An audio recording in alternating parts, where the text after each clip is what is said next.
আসসালামু আলাইকুম চাচা।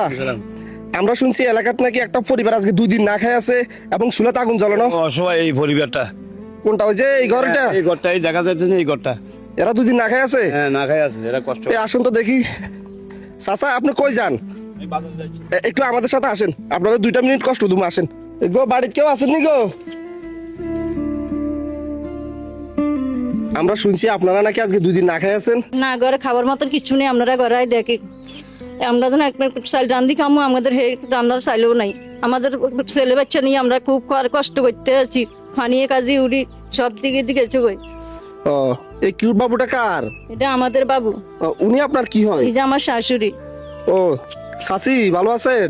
আসি আজকে 2 দিন না খেয়ে আছেন আপনারা? না খাই আজ দুদিন কত কষ্ট করতে রয়েছি। তো এলাকাবাসীর কাছে যাইতে পারেন না, আপনারা খুঁজতে পারেন না? চাইলে কে সহযোগিতা করে না। চাচি আপনাদেরকে যে বাজার সদার গুলো করে দিচ্ছে এগুলো আপনাদের হবে?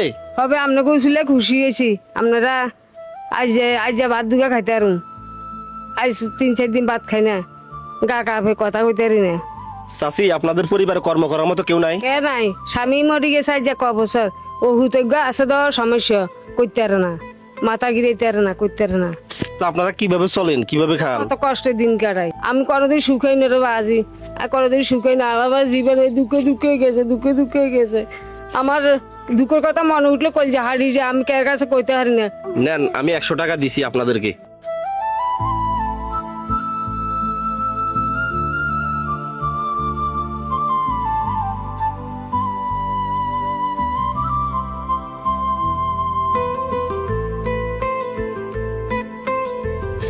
এরকম সবার কাছে গেছি, এক মুঠ চালের জন্য কেউ এক মুঠ চাল কেউ দেন।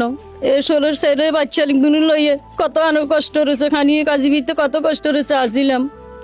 আর সবাই দেখে ইয়ার আর কেউ এক মুঠ চাল ঘরে কেউ ভাত রান্ধি খাইতে পারি না, 2 দিনের জন্য চুলের আগুনে জ্বলে নাই। এখন এই আমরা দিয়েছেন এগুলো আমরা রান্ধি খাইতে হবে।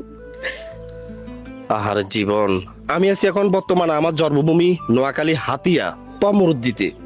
আমাদের হাতিয়াতে এরকম অসংখ্য পরিবার আছে যাদের কাছে রিয়াদ ভাইয়ের এই ধরনের কাজগুলো ভালো লাগে। অবশ্যই ভিডিওটা একটা শেয়ার করবেন। মনে রাখবেন আপনাদের একটা শেয়ারে পরবর্তী আমি এরকম আরো একজন অসহায় পরিবারের পাশে দাঁড়াতে পারবো। সবাই ভালো থাকবেন। আসসালামু আলাইকুম।